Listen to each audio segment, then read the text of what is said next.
we had another one. We had another close, tough, gritty, ugly win. A win's a win.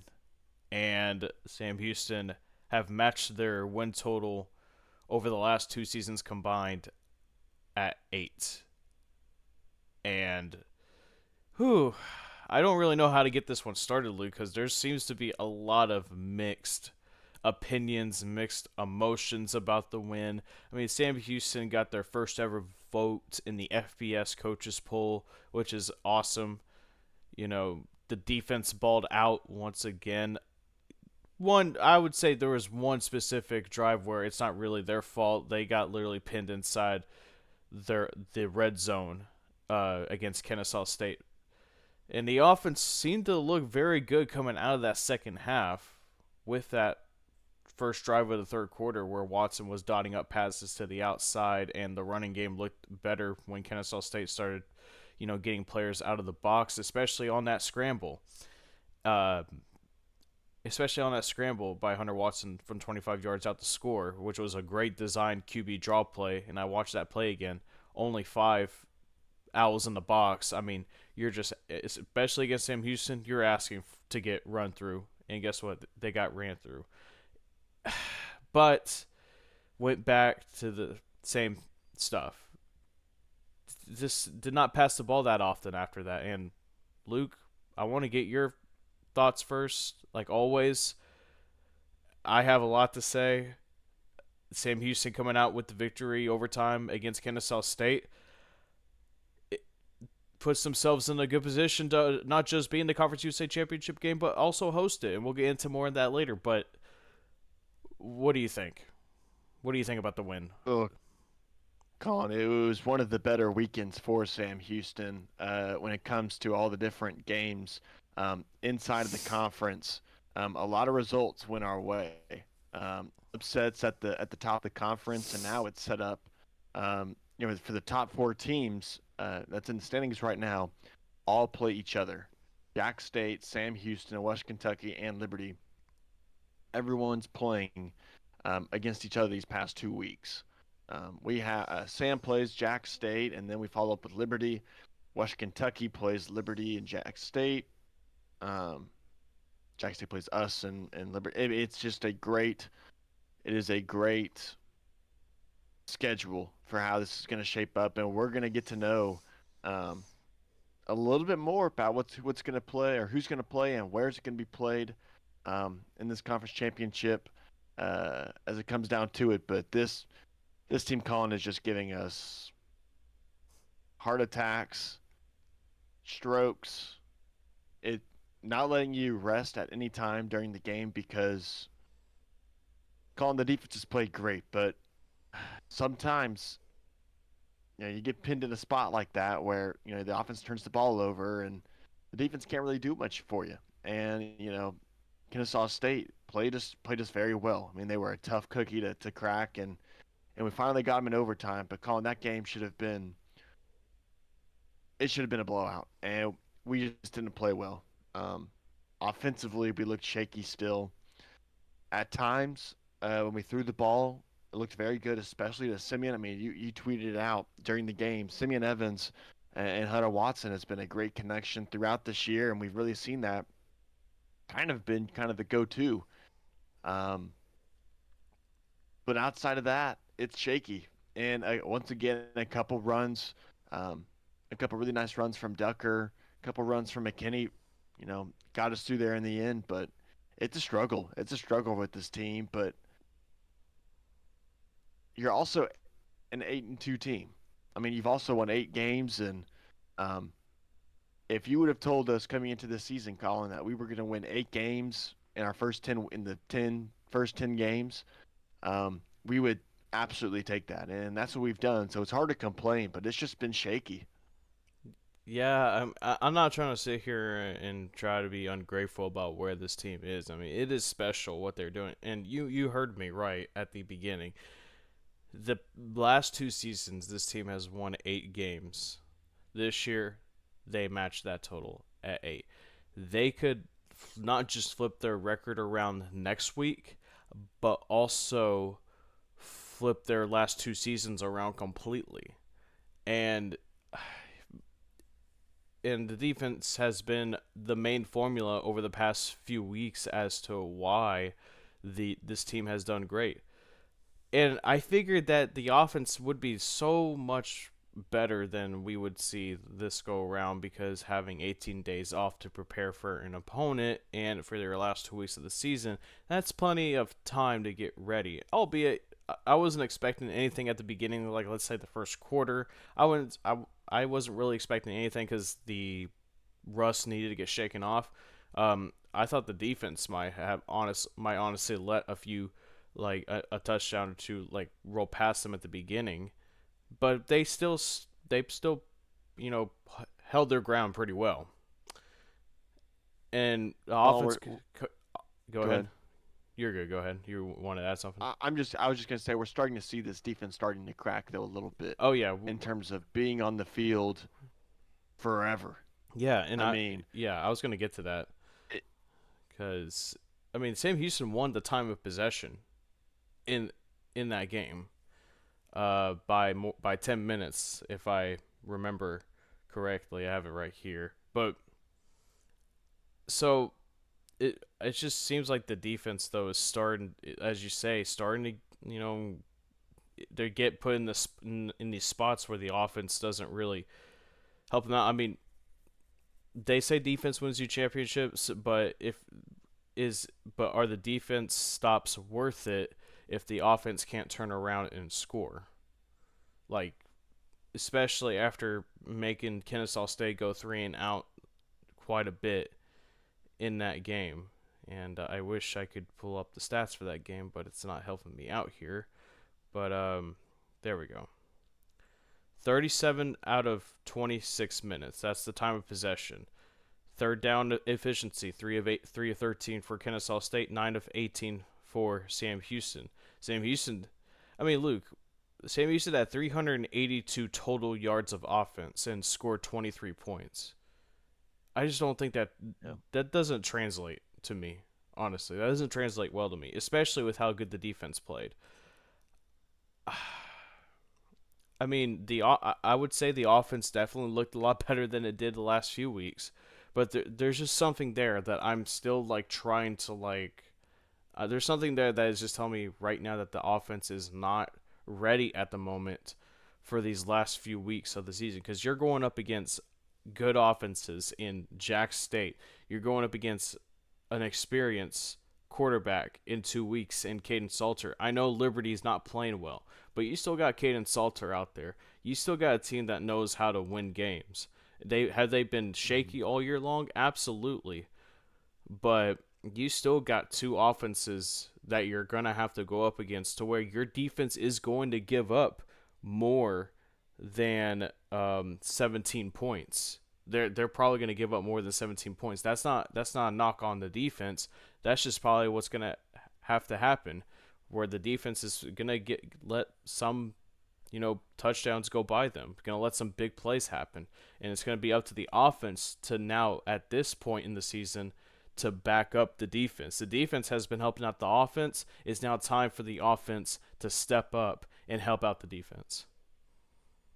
you're exactly right. And remember, coming into this season, Colin, we were making our picks um, for the conference. I believe your dark horse was West Kentucky, correct? Yes. Well, And was my pick was Western Kentucky, but I said Jack State was a dark horse. yeah, right, correct. That was it. That was it. And I said Jack State, I think, was going to win, and or Liberty was going to win, but Jack State was going to be kind of the dark horse, and who was going to be that fourth or fifth team, to really challenge. And turns out it's been us. We didn't know who would it be come to the season, and at the start of the year, Colin, this offense was rolling. I mean, it was running the ball uh, down the field, breaking tackles, and we're just not seeing that shove up front from the line. We're not seeing that extra burst that we had, and that happens throughout the season for everyone. But it's very noticeable right now. I mean, um, it's a lack of execution in the passing game too, Colin. I mean, it's like I don't know. I don't know. I don't know if it's the shoulder that's really bothering Hunter Watson. He got injured. Looks like again. Um, this past week in the last play, in that touchdown run, in overtime, he looked pretty shaken up there. And we'll know more about it. I guess on Tuesday with the press conference. But Hunter Watson is taking a beating out there, Colin. I mean, he's taking multiple sacks in the game when he's running the ball. I mean, this is just not sustainable. I mean, we could be looking at the last two games here, and Jace Bauer might be starting or have to go in there. I just have no confidence in this offense at all. Offense had 203 rushing yards on 43 carries. Ducker, honestly, your player. I mean, I know Watson won that game for us at the end, but Ducker is your player of the game. Yeah. 18 carries, 111 yards, 6.2 yards per carry with a touchdown. Hunter Watson had 15 carries, 62 yards, and two touchdowns. And Tucker's been the guy. yeah, Ducker. I texted you during the game. I'm like, thank God that this team got Ducker. And reportedly it was a very late pickup, and it was, now that I remember correctly, because that commitment was announced pretty late. Um, he's really had a really good season for the Bearcats. He's really and the Bearcats hadn't had a good consistent running back since the days of Ramon Jefferson a few years ago. We thought Zach Botchick was going to be the guy, and I mean, on kick returns, I think he's pretty deadly. He got a couple of carries, but I think, and then last year we had John Gentry, but he was either struggling because of the offensive line or he was out due to injury. And Jay Ducker has been there consistently for Sam Houston. He has really cemented himself this year as as RB1, and you know, he continues to prove almost every week that as to why he got that spot on the depth chart. He's been phenomenal. I mean, this is a guy that transferred in from Memphis by way of, I believe it was Northern Illinois Yes, Northern in the Illinois. MAC. Yeah, Northern Illinois, and Um, then Memphis. he Yeah. won the player of the yeah he won player of the year, or freshman player of the year, Yep. in the conference, and he's been our best player this year. I mean, it's been him and Watson, and uh, Tucker's just kind of been that more steady option. That's, the it's like the train that just keeps rolling and rolling along. That's what he's been, and um, how long can you lean on a guy like that, though? I mean, we know Boise State can lean on a guy like Ashton Genty, but he's also got some guys around him. How long can Sam Houston, run on Jay Ducker? It's these next two games Oh it's man. really going to show where this team is, Yeah, but here's the thing. in the formidable side. Here's the thing. Boise. Well, guess what Boise State decided to do though? Because they realized, like, oh crap, like we actually cannot keep relying on Ashton Genty. We gotta also start throwing the ball. And guess what? They got guys out there on the outside. They got a good tight end core with a kind of an underrated quarterback in my opinion, in Mark Madsen. He beat out, I can't remember his name. He was a very high value He was a transfer. 5 star. He was a 5 star. Yeah, he was a very high value. Malachi Nelson. Malachi Nelson, that's right. Very high value target that the Broncos got and in the offseason. And then Madsen has just been performing really decently. He pretty underrated.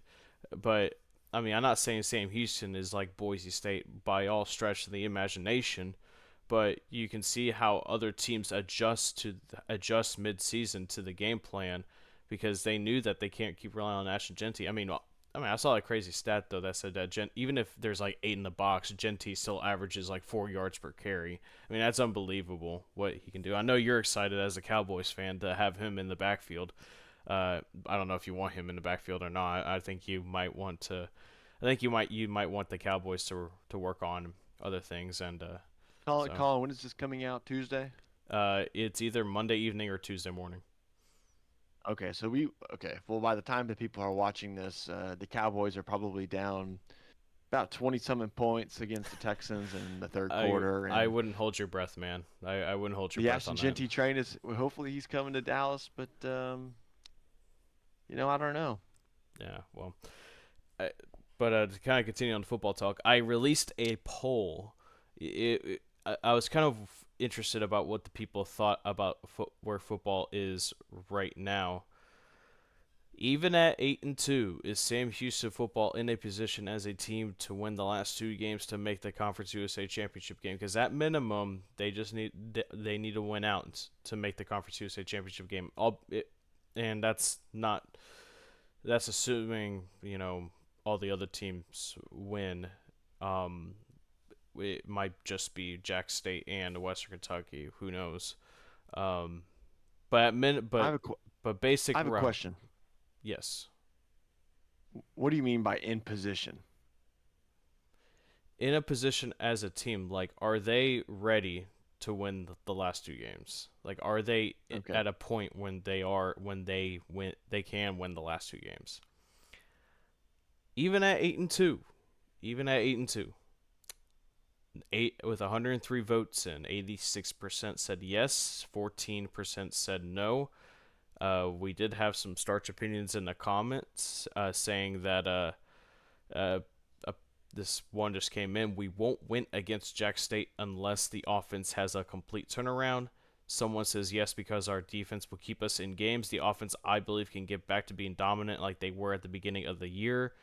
And as long as the defense keeps us in the game, we can win both games. Someone says they are in position, but unlikely with the way the offense has been playing. And someone else said the offense needs to get back into the scoring ways. Luke, I'm one of those people that says no, not right now. I'm not confident right now in saying that this team can win the last two games.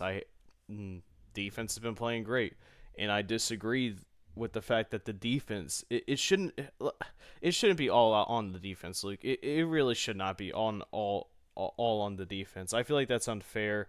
There's two sides of the ball. One side offense, other side defense. Offense scores points, defense prevents points. Well, the defense can prevent points all they want, but the offense cannot get points. Then I don't know. The I don't really know how else to put it, but right now with the formula that this team is on, if we just keep on relying on the defense, like I said earlier, I don't think we're gonna win the last two games because the defense is gonna have their hands full against Jack State and Liberty. Colin, it's interesting because this next game against Jack State, and we'll get more into it in our preview, but this is probably the best offense in the conference we're fixing to go up against in Jack State, and they're probably the worst defense when you look at the top um, 6 or 7 teams. I mean, outside of I guess New Mexico State and maybe Kennesaw, I would say, and Middle Tennessee. Forgot Middle Tennessee. They're probably the worst defense. It's interesting because matchups make outcomes, right? Those styles and the inner workings of the game, that's what really takes apart. If Sam Houston's defense can kind of hold Jack State, and limit them on offense, there is an opportunity for Sam Houston's offense to get onto Jack State's defense. Um, but to go back to your question, Colin, the poll, I'm with you on no. And I hate to be that guy. And it feels like I've kind of been that guy kind of all year with just being a little bit more pessimistic when it comes to this team. But this offense is stagnant, Colin. I mean, they are not very good. It's a struggle to get a first down. It's a struggle for them to throw the ball, past the first down marker. I mean, I don't know how many times throughout the game, outside of the last drive, Colin, we hardly ever threw the ball down the field. And when we did, it was not great usually. I mean, it Um, worked out a few times pretty well. I mean, yeah, but that one ball to Quavez Humphreys, which was apparently his first catch in like a while. But go ahead. 2 games. Yeah. it's just I just have no confidence in our line giving enough time for Watson to really throw the ball. And outside of the first read, Watson takes off and runs with it, and that's what we've been limited to. I mean, it's stagnant. I mean, that's what this is. If the defense can get off the field, great. They get what, a minute 30 rest, 2 minutes of rest, and then they have to go back on. I mean, that's just kind of how it is, and we're lucky to have 8 wins, Colin. I mean, you could look at this schedule, and you go back to our last 3 games, Colin. Those could all be L's. Yeah, I mean, seriously, this team could be 5-5 right now, and I think we are on fraud watch right now against Jacksonville State. oh man, Luke Scott putting the Sammy football on fraud watch, and he seems to be pretty confident in his statement. I don't want to be, but Colin, but that's just what I mean. The tape doesn't lie, and it's just little things. It's little things that are all adding up on to this offense, and it's got to come down to the OC, Colin. I mean, we've given him some passes now. Of course, Nelson's had a bad stretch of games, calling games, just the outcomes. There is no way that we should only score 10 points on FIU. Colin, there's no way we should only score 9 points against Louisiana Tech. Colin, there's no way that game should have gone to overtime against Kennesaw. This offense is better than this. Actually, it would be 7 against Louisiana Tech because of the safety. Good point. Good point. Yeah. I mean, really, and we were lucky to score the 7 against FIU with a touchdown. Due to special teams blocking a punt, a la Jalen Jimerson, with the block punt to get the Cats inside the 10-yard line. The only hope we have is that this defense literally allows like 20 points combined against Jack State Liberty. That's the only hope we have. What do you want the offense to do, Luke, though? Yeah, I'm going to play devil's advocate here. What do you want the offense to do then?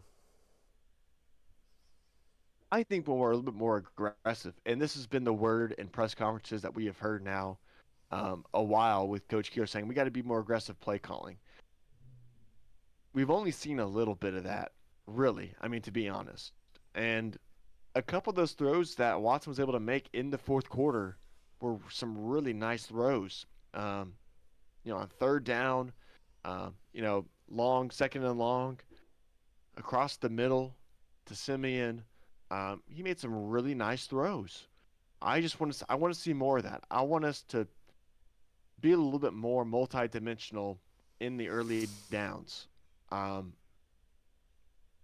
if it leads to 3 straight incompletions a couple times, fine. But at least you're trying to keep the defense honest, right?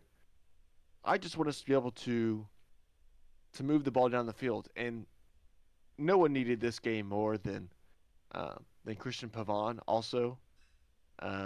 He had a really rough stretch. And for him to knock one through, that I think that kind of settled him down a little bit. But Colin, I just want to go back to what we were doing against UTEP and to Texas State and to New Mexico State and Hawaii and Rice. I mean, I want to see a game plan like we had against Rice. You know that we were able to throw the ball. That UTEP game. We saw a lot of that. Honestly, we saw a lot of throwing the ball, being more aggressive in the air, and I know this team wants to establish the run game, Luke, but how do you expect to establish a run game when the other team knows you're gonna run it on the first play of the first drive or on the first play, the second play, on the first play of the second set of downs? It's just like sometimes you gotta be out of the ordinary in order to be successful. Like sometimes you gotta make some changes. You gotta adjust. I say this all the time. I'm never gonna be a Division I FBS football coach ever, never. So I'm not gonna ever understand how the hell that goes down. But it's like you said earlier, Luke. The tape doesn't lie.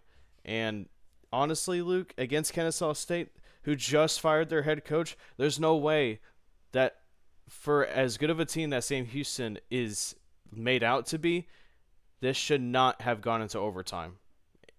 Not. And I'm saying that right now. I don't care. That's the most frustrating part of this all, Luke, is that this game had to go to overtime. I get that there's some moral victories to have been, wanting to be won by Kennesaw State, especially after firing of head coach Brian Bohannon, which should not have happened. Being Chandler Burks being named the interim head coach, who was a great player back in his own right back when he was with the Owls. He was the Owls quarterback, and but and a lot of the players entering the transfer portal, but still deciding to play. Still, this should not have been that close. This should have not gone into overtime, and that is the one thing that I will always be a little bit. I will always, up until Jack State, that will always irk me, that the fact that this game went to overtime. I want to see our offense. I want to see the offensive coordinator. I want to see, actually, whoever in the offensive staff. I really don't care who it is. I just want to see someone to design some unique plays. I mean, I want us to, you look at in these top teams in college football, and even not even like the top, but you could go into the mid ranks of the Power Five, right? Um, I watched Baylor against West Virginia, Colin, design some plays from Jake Spivital that were really well and executively clever. Um, whether it was misdirection, whether it was just way different looks than you've seen all year. Colin, we don't do any of that. We don't do any of the Steve Sarkisian when he has the double reverse, and it's kind of tough to ask. But you also have guys that have been playing college football for like a decade now. I mean, Noah Smith's been around for a long time. Ife Day's been around for a long time. Jay Ducker's been around for a while. Like you have guys on this team that are experienced. Draw something up for them. We always talk about in basketball, get your guys open. Design plays for your guys. Do that for your backs. Do that for your receivers where they can get out in space and make plays.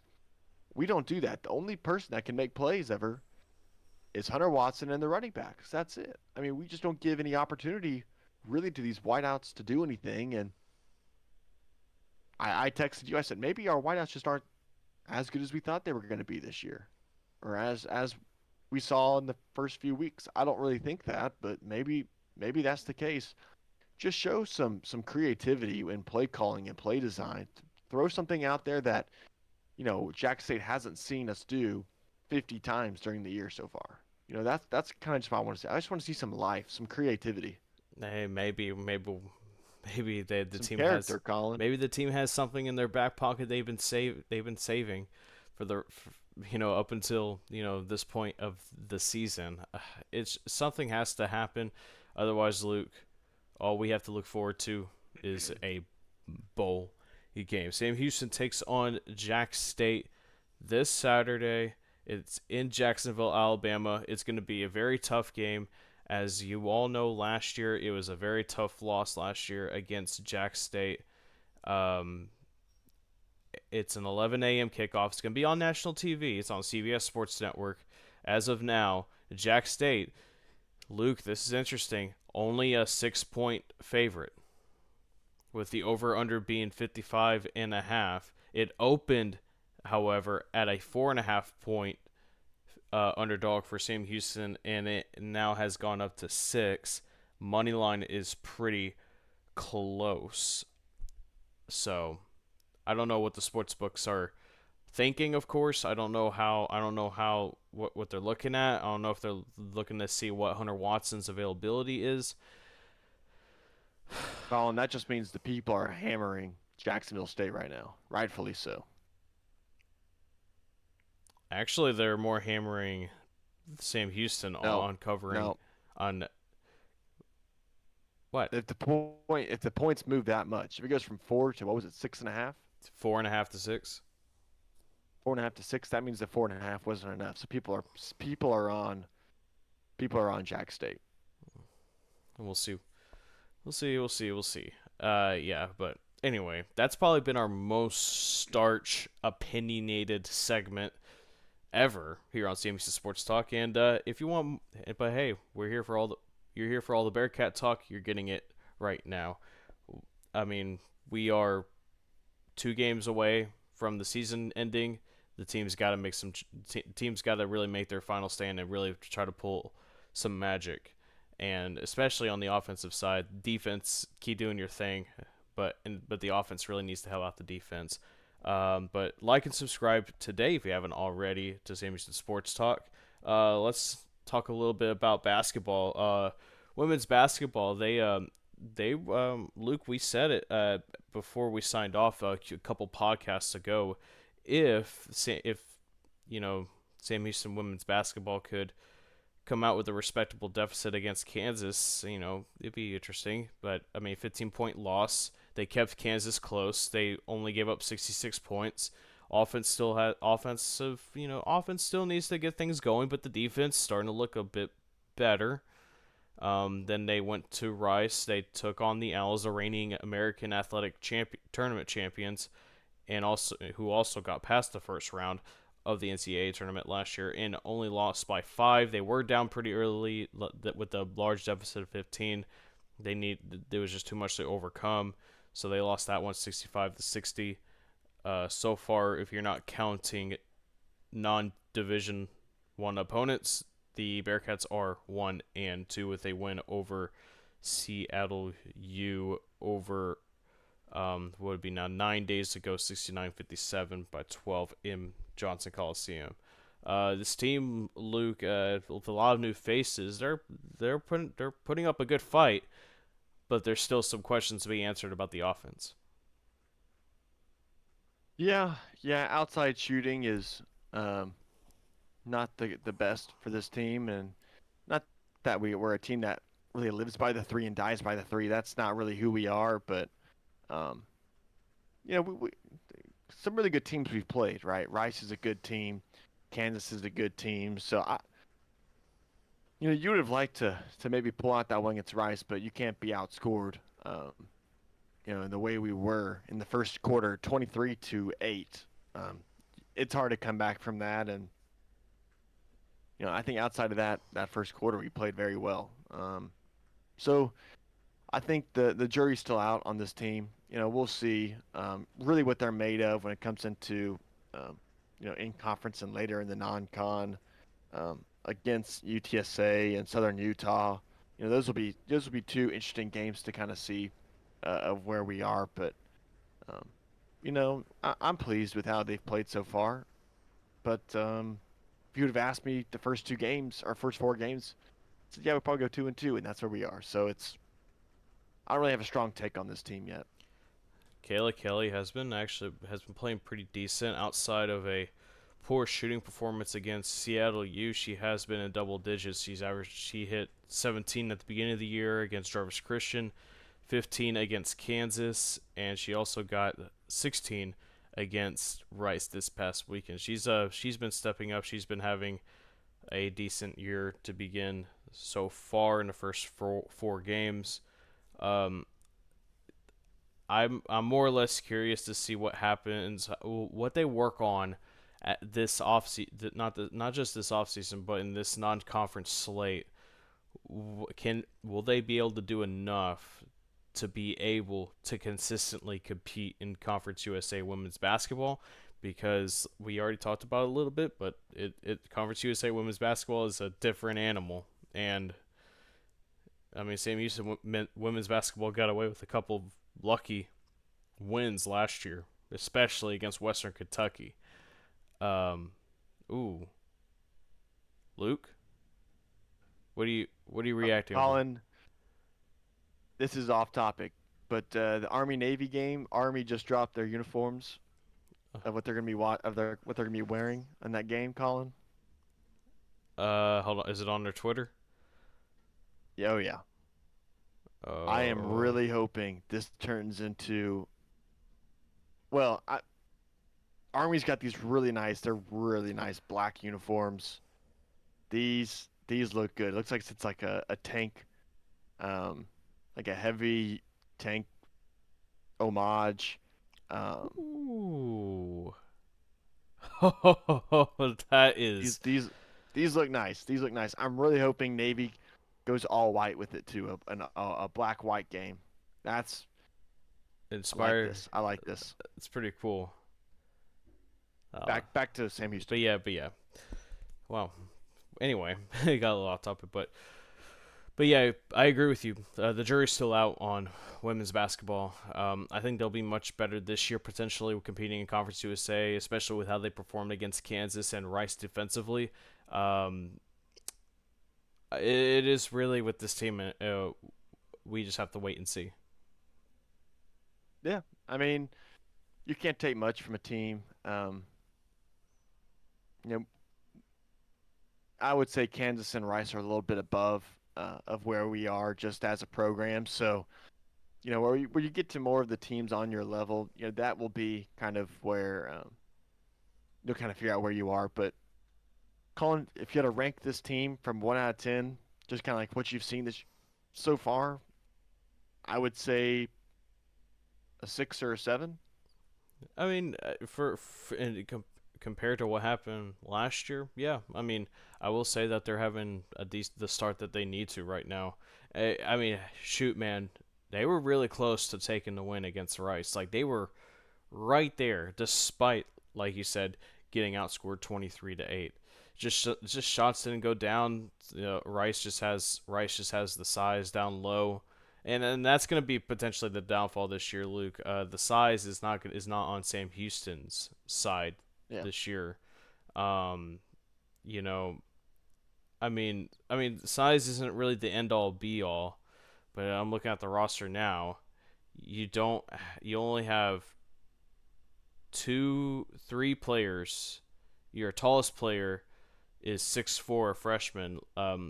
Apologies if I'm pronouncing this wrong. Salinas Beeman, Leah Salinas Beeman, center freshman, and she has not. She has only played. She has played 3 games, but saw 17 minutes against Jarvis Christian. Only scored 5 points, got a block, 6 rebounds. But she has not played. She's played very little since. Only played a combined 3 minutes over the last 2 games for Sam Houston. So mm. very interesting to see that because you definitely need that size. But at 6'4", you got 3 6 foot girls. Like you got the transfer from Waterford Island from UTRGV, Deborah Ogeyemi, who's averaging 12.8 points per game. So the transfers are starting to work out pretty decently. Um, especially Kelly was a transfer last year from Trinity Valley Community College, so she took a redshirt last year. She may have been hurt, I think. I'm not too familiar, but right now, overall at this position, the team is in a spot where they can be better than last year. That's for sure. So, Hard to be worse, Colin. It's hard well, to be worse than last year. oh, let's flip over to the men's side. They took an absolute beating against Baylor, but then they came back and beat up on Lamar down in Beaumont. Luke, you were at the game against the Baylor Bears in Waco, Texas. Give me your thoughts. What did you see out there? I know it was a blowout, bad game. I mean, there's a reason why Baylor is up there as one of the penultimate programs in the country when it comes to college basketball. But what did you see out there? Yeah, Baylor also just beat Tarleton, who's a common opponent there. They beat Tarleton by, I think, a billion. I mean, it was not even close. Um, Yeah. yeah, I thought Sam actually played fine against Baylor. It was too many weapons.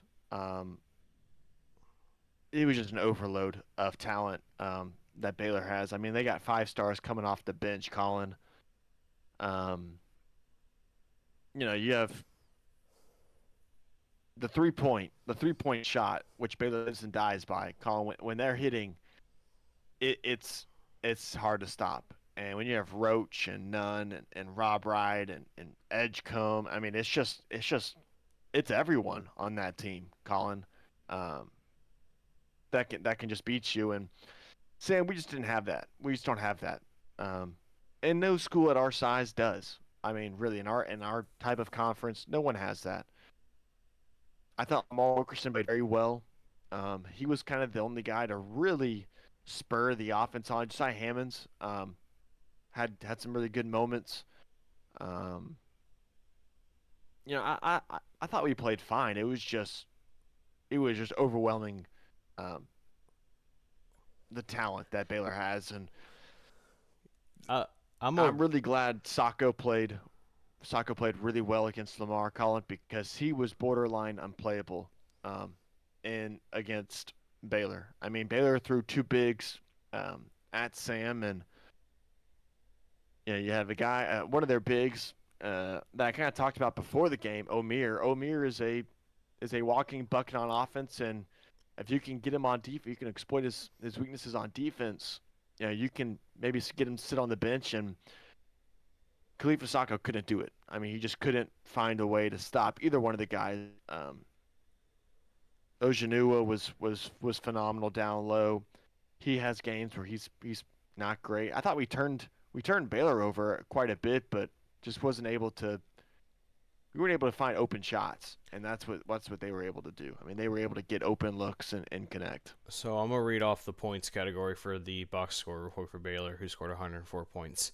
19, 18, 13, 12, 11, 10, 10. I mean, 1, 2, 3, 4, 5, 6, 7. 7 guys who scored over 10 points or more, including 2 guys including 4 guys rather with 12 or more points. I mean, they shot 43.8% from the arc, 14 to 32.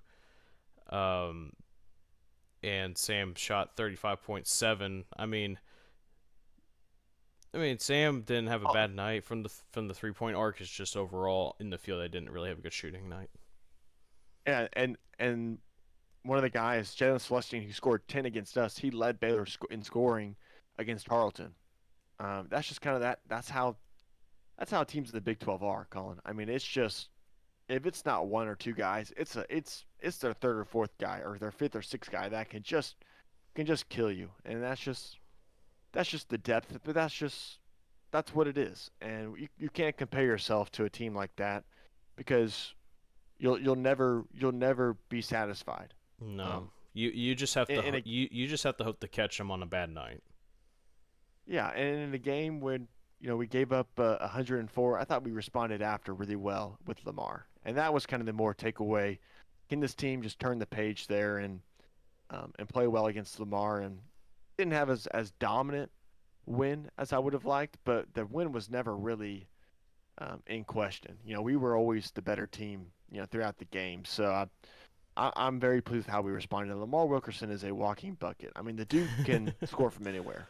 That's what I'm most excited about. And Sacco responded very well. I mean, he got bodied against Baylor, and against Lamar, he was a man. Yeah, and Sam Houston did it without Cameron Hoofner, Kean Scroggins, C.J. Beaumont. They apparently only had and David Nicholas Jr., which they're still off. I'm interested to see what his status is for the rest of the year because he hasn't even played yet this year. But he, not he. Bearkats only had 8 scholarship players in Beaumont, and so that called on for freshmen to get played. You got Jackson Ford, who saw some minutes, 7 points, 3 rebounds. Um, Dorian Finister, a near double double, 7 points, 7 rebounds. Marcus Boykin had 11 assists and 9 points, with 5 rebounds. And but I think he's not really been talked about that much this year. But Marcus Boykin, I think he's starting to fill in that role pretty nicely as that Jaden Ray, as that point guy. Yeah, he kind of got thrown into the role last year, with Ray with a plethora of things. I mean, injuries, off the court, type stuff that came out. Um, Not bad stuff, just things that happen throughout life. And Yeah, he's played very well, Boykin. He didn't shoot the ball great against Baylor. I mean, my mom talked about that. She was like, "Oh, he can't really shoot," and then he responded back and played a very good game against Lamar. And that's yeah. just kind of the identity of this team. This team is resilient. This team can bounce back, and we saw that all that last year. Really get going. So this next stretch of games, Trinity, we're going to kill Trinity, obviously. I think they're D3, but if you can come out of the Holiday Classic there in Wilmington and win, two of three, um, and that sets up against Indiana, which will be another tough game. But I like where this team is at. I like where this team is at. We just got to get healthy, though. Yeah.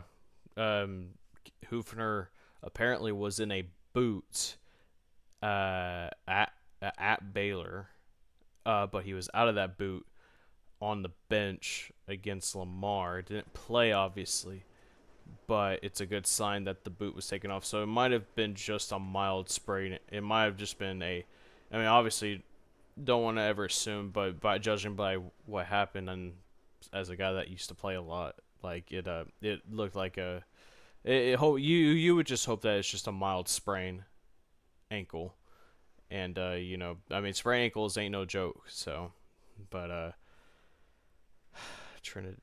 They said that they are gonna unveil a banner, by the way, for the 2024 conference regular season championship for men's basketball against Trinity. It is the home opener for Sam Houston. I'm gonna be there.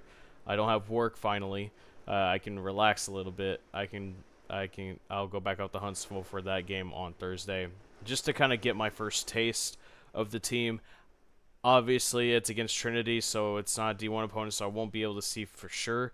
But I'm sure they're gonna, Luke. I'm sure they're gonna try to put on a show for the fans that attend. Yeah, hopefully so. Hopefully so. Thanksgiving's coming up, so this will be the last game.